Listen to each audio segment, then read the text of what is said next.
Base and salt यानी अम्ल, क्षारक एवं लवण। ठीक है, एक केमिस्ट्री का दूसरा चैप्टर है और इस एग्जाम के तहत ये बहुत इंपॉर्टेंट चैप्टर होता है। ठीक है, इसमें से बहुत कुछ पूछता है। ठीक है, यानी इसमें से आपका अम्ल पढ़ेंगे, क्षार पढ़ेंगे क्या होता है, पीएच वैल्यू इसी में होता है। ठीक है, नमक के बारे में होगा, कुछ कंपाउंड आएंगे, यौगिक आएंगे, उसको भी इसी में पढ़ना है। जैसे बेकिंग सोडा हो गया, ठीक है, नमक हो गया का, और उसको बोलते हैं फिटकरी को भी इसी में पढ़ेंगे, विरंजन चूड़ इसी में पढ़ते हैं, प्लास्टर ऑफ पेरिस होता है उसको भी इसी में पढ़ेंगे। ठीक है, तो ये काफी इंपॉर्टेंट चैप्टर होता है, इसको हम लोग खंडित करके पढ़ा जाएगा अलग अलग करके। ठीक है, यानी कि एक ही दिन में तेजी से करके हमको इसको खत्म करना है, ऐसा नहीं करना। ठीक है, हम लोग इसको आराम से पढ़ेंगे। जैसे पहला हेडिंग हमने डाला एसिड, अम्ल क्या होता है। ठीक है, तो अम्ल जो होता है, अम्ल सबसे पहले देखेंगे तो स्वाद में खट्टे होते हैं। इनकी प्रकृति जो होती है वो स्वाद में कैसी होती है, खट्टी होती है, यानी अम्ल स्वाद में खट्टे होते हैं। ठीक है, तो सबसे पहला इसमें लिखेंगे कि अम्ल आप स्वाद में कैसे होते हैं, खट्टे होते हैं। लिखेंगे अम्ल स्वाद में खट्टे होते हैं, खट्टे होते हैं, खट्टे होते हैं। ठीक है, अम्ल स्वाद में कैसे होते हैं, खट्टे होते हैं। दूसरा इसमें आपको एक जब वैज्ञानिक आए, ठीक है, उस वैज्ञानिक का नाम था आर्हीनियस। ठीक है, एक वैज्ञानिक आए जिनका नाम था आर्हीनियस, आर्हीनियस, आर्हीनियस, आर्हीनियस नामक वैज्ञानिक जो 1884 ईस्वी में इन्होंने इस परिभाषा को बदलते हुए, इस परिभाषा को बदलते हुए नहीं, बट ये फिजिकली था। ठीक है, मतलब इसको जो चख के देख सकते हैं, इसका उस गुण के कारण हमने ये बताया था कि अम्ल स्वाद में खट्टे होते हैं। ठीक है, लेकिन आर्हीनियस एक वैज्ञानिक है जो इनका अलग तरह से डिफिनेशन बनाया, इनका अलग परिभाषा बनाया। ठीक है, और इन्होंने दिया था 1884 ईस्वी में। बहुविकल्पी में याद करते रहिएगा कि आर्हीनियस ने आर्हीनियस के अनुसार जो परिभाषा दिया गया वो कब दिया गया, 1884 ईस्वी में। ठीक है, उन्होंने ये बताया कि अम्ल वे पदार्थ होते हैं, ठीक है, अम्ल वे पदार्थ होते हैं, ठीक है, जो आयनित होकर या टूटकर, ठीक है, H+ आयन देते हैं, यानी हाइड्रोजन आयन देते हैं। जैसे हम लिख रहे हैं, आर्हीनियस के अनुसार इन्होंने अपना एक नई अवधारणा दी थी। उस अवधारणा का नाम है कि अम्ल वे पदार्थ होते हैं, अम्ल वे पदार्थ होते हैं, पदार्थ होते हैं जो आयनित होकर, आयनित होकर H+ आयन देते हैं, देते हैं। यानी अम्ल वे पदार्थ होते हैं जो कह सकते हैं आयनित होकर, ठीक है, वो कौन सा आयन देंगे, H+ आयन देंगे। अब ऐसे में जितने भी यौगिक दिखाई देंगे जहां पर H दिखाई देगा वो सभी क्या होते हैं, अम्ल होते हैं। फॉर लाइक आपको एग्जांपल एक दिखा दे रहे हैं कि जैसे एक HCl हम ले रहे हैं, ठीक है, HCl, ठीक है, जब इसको आप ब्रेक करेंगे, इसको तोड़ेंगे और इसको रिवर्सिबल अभिक्रिया लगाएंगे, ठीक है, इसको हम लोग बोलते हैं रिवर्सिबल अभिक्रिया, उत्क्रमणीय अभिक्रिया। कौन सा अभिक्रिया, उत्क्रमणीय अभिक्रिया।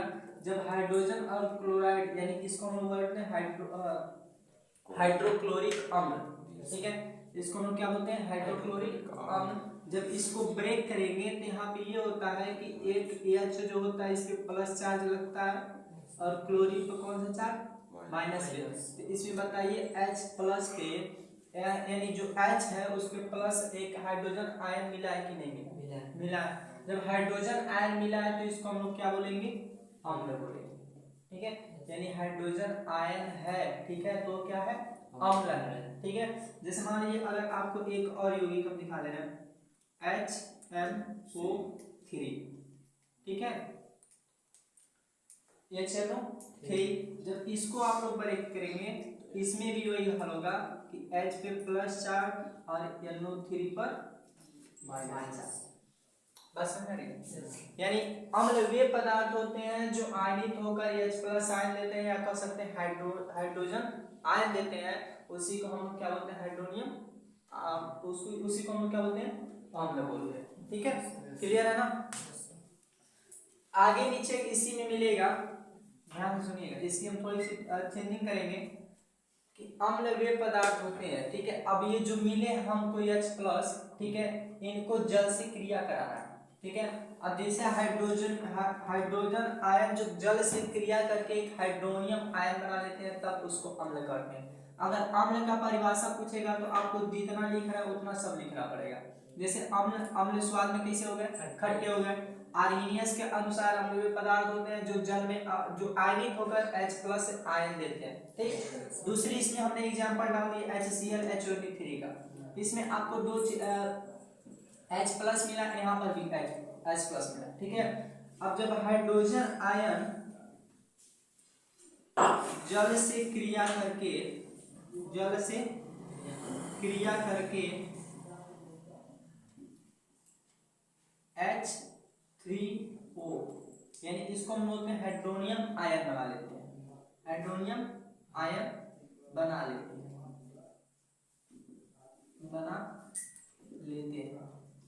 अब यहाँ पे कैसे बनाते हैं थोड़ा ध्यान दीजिएगा। अब यहाँ पे जो H+ है, H+, अब इसकी क्रिया जब हम जल से कराएंगे तो एक बताइए यहाँ पर हाइड्रोजन कितना है, 2 है कि नहीं है। एक हाइड्रोजन ये मिला, कितना हो गया, 3 हो गया, यानी H3 और साथ में O है, तो उसको भी हम लोग लगा लेंगे, ठीक है। तो यहाँ पर ये आपका कंप्लीट यहाँ पर रिएक्शन, ठीक है। यानी अम्ल, ध्यान से सुनिए बार, अम्ल वे पदार्थ होते हैं जो स्वाद में कैसे होते हैं, खट्टे होते हैं, ठीक है। दूसरा, आर्हेनियस नामक वैज्ञानिक ने 1884 ईस्वी में बताया, ठीक है। आर्हेनियस नामक वैज्ञानिक ने सन 1884 ईस्वी में बताया कि अम्ल वे पदार्थ होते हैं जो आयनित होकर, ठीक है, H+ आयन देते हैं, ठीक है। दूसरा इसमें लिखेंगे कि H+ जो आयन होते हैं वह जल से क्रिया करके क्या बना देते हैं, हाइड्रोनियम आयन देते हैं, ठीक है। उसी को हम लोग क्या कहते हैं, अम्ल कहते हैं। ये अम्ल की इतनी सारी अवधारणा है, ठीक है। अब अम्ल क्या क्या होता है, नींबू खट्टा होता है, अम्ल, ठीक है। और कुछ आता है, बहुत सारे आते हैं जो खट्टे में आते हैं, तो उसी को हम क्या बोलते हैं, अम्ल बोलते हैं। इनमें एक pH वैल्यू होती है, इनकी एक pH वैल्यू होती है, pH। इस pH वैल्यू की खोज सोरेनसन नामक वैज्ञानिक ने किया था, सोरेनसन, ठीक है। अभी हम लोग इसके बारे में पढ़ा जाएगा कि कितना से कितना रहेगा तो अम्लीय होगा, कितना से कितना रहेगा तो क्षारीय होगा। और एक बीच में कंडीशन होता है इनका उदासीन, ठीक है। तो अम्लीय, क्षारीय और उदासीन अभी बताएंगे, पहले इतना आप लोग लिख लीजिए। क्षारक, बेस, ठीक है। इनकी जो प्रकृति होती है स्वाद में कड़वे होते हैं, ठीक है। यानी जो क्षारक होते हैं, ठीक है, क्षारक इसको कह सकते हैं क्षारक, ठीक है।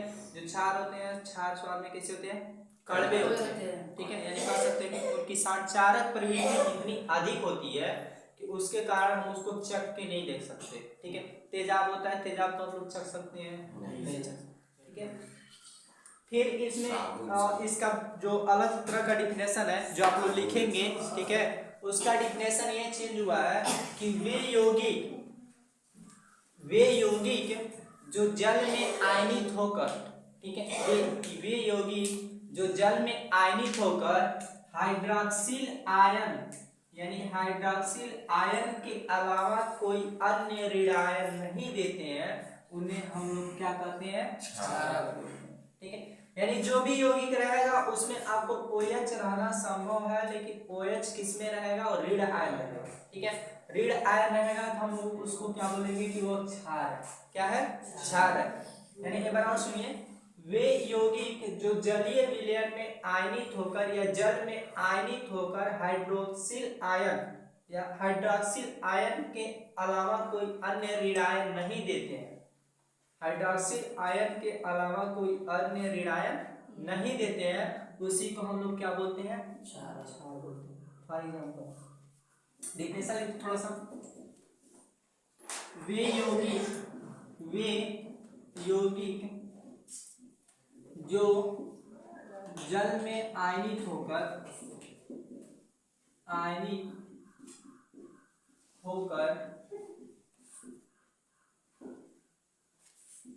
OH ऋण आयन के अलावा कोई अन्य ऋण आयन नहीं देते हैं उन्हें हम लोग क्या करते हैं, क्षार करते हैं। कुछ आपको एग्जांपल यहाँ पे दिखाया जा रहा है, ठीक है। जैसे मान लीजिए आपको एक हम एग्जांपल दिखा दे रहे हैं NaOH, ठीक है। इसको हम लोग क्या बोलते हैं, सोडियम हाइड्रोक्साइड। इसका नाम होता है सोडियम हाइड्रोक्साइड, बिकॉज Na से सोडियम, OH से हाइड्रोक्साइड, इसका नाम पड़ जाएगा आप लोगों का सोडियम हाइड्रोक्साइड, ठीक है। जब इसको हम लोग तोड़ेंगे, ठीक है, जब इसको तोड़ेंगे, ध्यान दीजिए, यानी सोडियम हाइड्रोक्साइड को जब हम लोग ब्रेक करेंगे, इसको तोड़ेंगे, तो ये दो भागों में, एक पे प्लस यानी धन आयन और कुछ एक पे ऋण आयन बनेगा।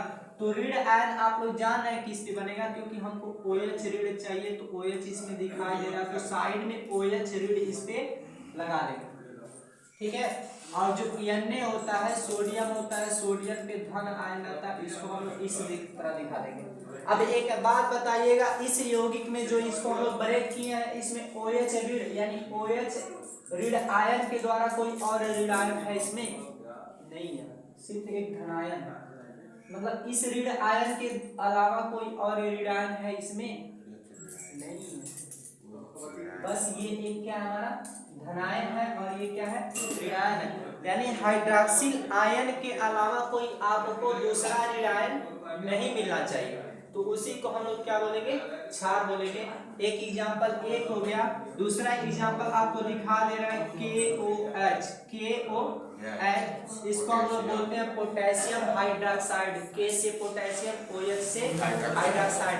यानी पोटेशियम हाइड्रोक्साइड को जब ब्रेक करेंगे तो K पे धन आयन और OH पे ऋण आयन आपको मिलेगा, ठीक है। इसमें भी आप देख लीजिएगा कि जो OH ऋण आयन है, इसके अलावा कोई अन्य ऋण आयन इसमें कहीं दिखाई दे रहा है, नहीं दिखाई दे रहा है, ठीक है। जब OH ऋण आयन के द्वारा कोई और ऋण आयन नहीं दिखाई देगा, तो हम उसको क्या बोलेंगे, वह क्षार है। या तो डिफिनेशन में थोड़ा सा चेंजिंग मार सकते हैं कि वे यौगिक जो जल में आयनित होकर हाइड्रोक्सिल आयन देते हैं, उन्हें हम लोग क्या बोलते हैं, क्षार, ठीक है। उन्हें हम लोग क्या बोलते हैं, क्षार बोलते हैं। एक बार और ध्यान सुनो, दो चीज हमने बताया, एक अम्ल के बारे में बता दिया गया और एक क्षार के बारे में बताया गया। सबसे पहले अम्ल में हमने ये बताया कि अम्ल स्वाद में कैसे होते हैं, खट्टे होते हैं। फिर अम्ल वे पदार्थ होते हैं कि जो जल में आयनित होकर, या कह सकते हैं आयनित होकर H+ आयन देते हैं। जल में आयनित होकर जो अम्ल होते हैं कौन सा आयन देते हैं, H+ आयन देते हैं, उसे हम लोग क्या कहते हैं, अम्ल कहते हैं। फिर इसी डिफिनेशन को थोड़ा सा आगे बढ़ाया गया कि जो जल होता है वह जल हाइड्रोजन से क्रिया करके हाइड्रोनियम आयन बना देता है, ठीक है। यानी जो जल से ये जो हाइड्रोजन हमको मिल रहा था H+, ये जल से क्या करता है, क्रिया करके यहाँ पर H3O बना देता है, जिसको हम लोग बोलते हैं हाइड्रोनियम आयन। और हाइड्रोनियम आयन ये अम्ल का लास्ट स्टेप होता है। क्षार पे आए, क्षार में आपको लिखना पड़ेगा कि जो क्षार होता है, क्षार स्वाद में कैसा होता है, कड़वा होता है।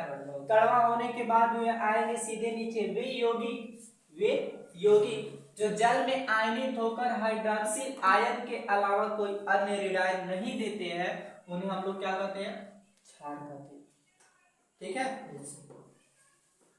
दो एग्जांपल दिया गया, एक NaOH का और एक KOH का, ठीक है। बहुत